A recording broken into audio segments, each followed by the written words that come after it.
R K Singh पर BJP की कार्रवाई हुई है। पार्टी विरोधी गतिविधि के आरोप इन पर लगे और इस पर ये बड़ी कार्रवाई की गई। बीजेपी से निलंबित किए गए हैं आरके सिंह। आरा से बीजेपी के पूर्व सांसद आरके सिंह रहे हैं। 6 साल के लिए पार्टी से इन्हें निलंबित किया गया है और इन पर आरोप है पार्टी विरोधी गतिविधि में शामिल होने का।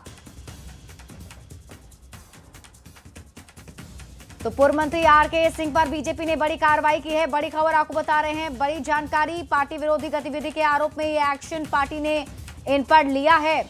आरके सिंह बीजेपी से निलंबित किए गए हैं। 6 साल के लिए पार्टी से निलंबित किए गए। आपको बता दें कि आरा से बीजेपी के पूर्व सांसद रहे हैं आरके सिंह और पार्टी ने ये बड़ी कार्रवाई की है। 6 साल के लिए पार्टी से निलंबित आरके सिंह को कर दिया गया है। तो चुनाव संपन्न होने के ठीक बाद ये बड़ी कार्रवाई बीजेपी की तरफ से आरके सिंह के खिलाफ की गई है। आरा से बीजेपी के पूर्व सांसद रहे हैं। 6 साल के लिए पार्टी से इन्हें निलंबित किया गया है। पार्टी विरोधी गतिविधि में शामिल होने का आरोप है। विधानसभा चुनाव में एनडीए की प्रचंड जीत के बाद बिहार की राजनीति में हलचल काफी तेज हो गई है। मुख्यमंत्री आवास पर हलचल बढ़ती हुई दिखी। एनडीए नेता के सीएम आवास पहुंचने का सिलसिला जारी है और सुबह सुबह से नीतीश कुमार से मिलने के लिए उनके आवास पहुंचे संजय झा, ललन सिंह, मंत्री विजय चौधरी, श्याम रजक और चिराग पासवान। इस दौरान चिराग पासवान ने कहा कि मुख्यमंत्री नीतीश जी से मुलाकात कर उन्हें बधाई और शुभकामनाएं दी हैं। नीतीश कुमार के नेतृत्व में एनडीए ने ऐतिहासिक जीत हासिल की है। खुशी इस बात की है कि मुख्यमंत्री जी ने गठबंधन को मजबूती से जोड़कर रखने का काम किया। जो लोग एलजेपी, रामविलास और जेडीयू के बीच भ्रम फैला रहे थे, सिर्फ झूठी अफवाह और गलत नैरेटिव बनाने की कोशिश थी। अभी पहले कल तक हम लोग जो है धन्यवाद मतदाता प्रत्येक विधानसभा और जिला में जो है कार्यक्रम करेंगे, सभी मतदाताओं को धन्यवाद देंगे। उसके बाद जो है पांचों दल अपना अलग अलग जो है बैठ करके अपना नेता का चयन करेंगे और फिर एनडीए एक साथ बैठ करके और केंद्रीय नेतृत्व की उपस्थिति में जो है फिर विधायक दल के जो एनडीए के विधायक दल के नेता है उनका चयन करेगा। यही एक संवैधानिक प्रक्रिया होता है और इसके बाद जो है शपथ ग्रहण समारोह का तिथि तय किया जाएगा। मुख्यमंत्री जी से मुलाकात कर सिर्फ मुख्यमंत्री जी को बधाई देने, शुभकामनाएं देने आए। जिस तरीके से मुख्यमंत्री नीतीश कुमार जी के नेतृत्व में एनडीए गठबंधन ने एक ऐतिहासिक जीत हासिल करने का काम किया है, ऐसे में उनसे मुलाकात कर लोक जनशक्ति पार्टी रामविलास का एक प्रतिनिधि मंडल उनसे मुलाकात कर उनको से बधाई शुभकामनाएं देने आया था।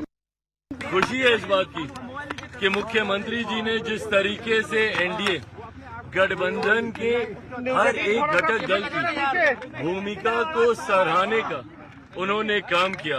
मैं तो सबसे पहले आपके चैनल के माध्यम से पूरे बिहार वासियों को, पूरे बिहार के मतदाता मालिकों को मैं उनको उनके प्रति आभार प्रकट करता हूं कि बिहार के लोगों ने जो है सुशासन और विकास पर मुहर लगाई है।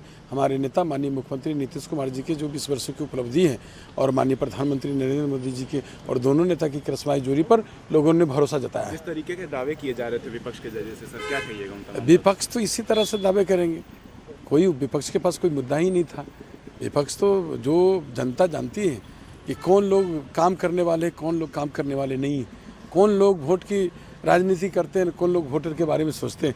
हमारे नेता वोटर के बारे में सोचते हैं। हमारे नेता वोट की राजनीति कभी नहीं की, वोट की चिंता कभी नहीं की। हमारे नेता वोटर की चिंता की कि कैसे खुशहाल होंगे, कैसे उनकी जीवन यापन बेहतर कैसे होगा, उनकी आर्थिक, सामाजिक, शैक्षणिक स्थिति कैसे बेहतर होगा। तो जनता समझती, तो जनता अस्थायी रूप से जो विपक्ष को घर बैठाई। कब तक शपथ ले लिए जाएंगे? नहीं, देखिए ये तो विशेषकर जब हमारे एनडीए घटक दल के नेता बैठेंगे और उस पर निर्णय होगी। बिहार चुनाव में बेहद खराब प्रदर्शन के बाद आरजेडी के राज्यसभा सांसद मनोज झा ने कहा, ये एक बड़ा चुनाव था, नतीजे महागठबंधन के पक्ष में नहीं थे। इसका तुरंत मूल्यांकन करना कहीं से भी ठीक नहीं है। जो पहले बिहार में ज्वलंत मुद्दे थे वो आज भी रहेंगे।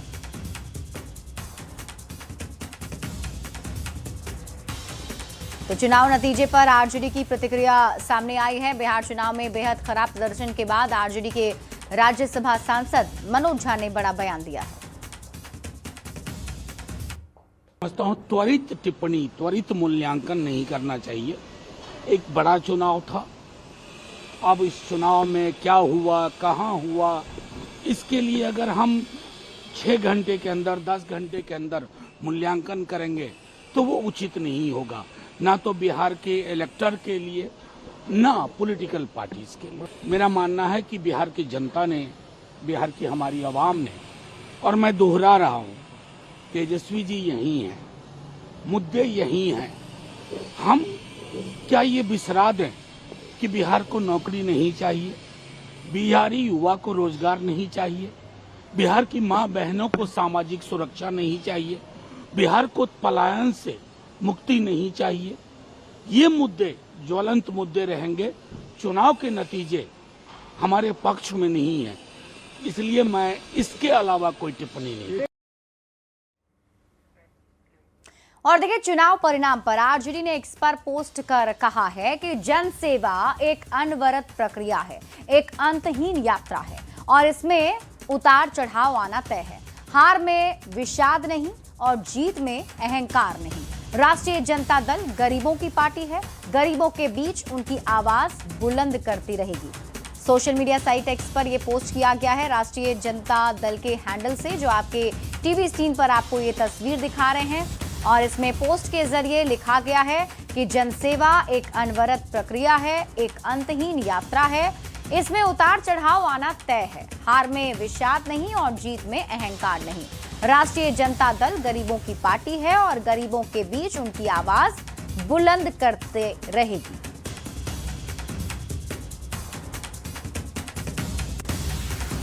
वहीं नतीजे आने के बाद से जनसुराज के संरक्षक और रणनीतिकार प्रशांत किशोर चुनावी मैदान में पूरी तरह से पस्त हो चुके हैं। भारी नुकसान हुआ है और ऐसे में प्रशांत किशोर की रणनीति, राजनीतिक भविष्य को लेकर भी सवाल उठने लगे हैं। सवाल ये कि भारी हार के बाद प्रशांत किशोर की क्या है रणनीति? क्या पीके अब राजनीति से किनारा करने वाले हैं? बिहार में जनसुराज का प्रोजेक्ट अब किस दिशा में जाएगा? पीके की अगली चाल क्या होगी? ये कुछ बड़े सवाल हैं। तो क्या पीके अब राजनीति से किनारा करने वाले हैं? बिहार में जनसुराज का प्रोजेक्ट अब किस दिशा में जाने वाला है? और प्रशांत किशोर क्या अब बिहार छोड़ देंगे? तो इन सवालों के बीच जनसुराज के राष्ट्रीय अध्यक्ष उदय सिंह ने कहा, हम चुनाव परिणाम देख रहे हैं और ये हमारे लिए एक सबक है कि हम अपने मतदाताओं को इतना आश्वस्त नहीं कर पाए कि वे हमें एक विकल्प के रूप में देखें। हम निराश नहीं हैं, हम इसी दृढ़ संकल्प के साथ काम करते रहेंगे। ना हम जेडीयू के कहने पर राजनीति में आए थे और ना ही उनके कहने पर हम राजनीति छोड़ेंगे। जब तक बिहार को नहीं बदलेंगे, हम ऐसे ही चलते रहेंगे। जनसुराज ने एनडीए को प्रचंड बहुमत पाने के लिए बधाई भी दी है। चुनाव परिणाम को हम देख रहे हैं कि हम लोगों के लिए सीख है कि हम लोगों ने अपने मतदाताओं को उतना भरोसा नहीं दिला पाए कि वो हमको विकल्प के रूप में देखे, और जब अंत में वो डर गया कि आरजेडी की व्यवस्था न बन जाए तो वो एनडीए की तरफ शिफ्ट हो गया। लेकिन हम कहीं से भी हताश नहीं हुए हैं, हमें मालूम है क्या करना है और उसी मुस्तैदी के साथ, उसी संकल्प के साथ हम लोग अपने काम में लगे रहेंगे और आने वाले दिन में जो बिहार बदलाव की बात हमने की है उसको पूरा करेंगे। बिहार विधानसभा चुनाव के रिजल्ट आने के बाद से तेजस्वी के नेतृत्व को लेकर कई सवाल उठने लगे हैं। क्योंकि आरजेडी को भारी नुकसान हुआ है, तो ऐसे में सवाल ये कि क्या आरजेडी करारी शिकस्त के बाद भी तेजस्वी पर भरोसा बनाए रखेगा? क्या तेजस्वी अभी भी विपक्ष का चेहरा बनकर रहेंगे? क्या रिजल्ट के बाद पार्टी में असंतोष खुलकर सामने आएगा? क्या तेजस्वी यादव के नेतृत्व पर पार्टी के लोग खुले तौर पर सवाल उठाएंगे? तो तेजस्वी यादव को लेकर ये कुछ सवाल जरूर हैं, क्योंकि इस बार महागठबंधन का जो परफॉर्मेंस है वो कैसा रहा ये सभी जानते हैं। और ऐसे में अब तेजस्वी यादव के नेतृत्व पर भी क्या सवाल उठेंगे, ये एक बड़ा सवाल बना हुआ है, क्योंकि तेजस्वी यादव के ऊपर ही महागठबंधन का पूरा दारोमदार था।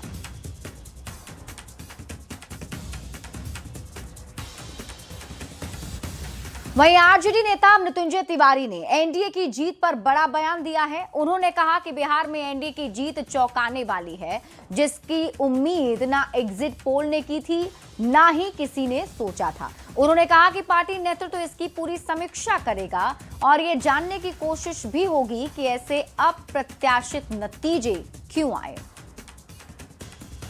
आप लोग जीत को लेकर के बिहार की जनता पूरी तरह से आश्वस्त है कि जनता की जीत होगी और महागठबंधन की सरकार बनेगी, तेजस्वी यादव जी मुख्यमंत्री बनेंगे।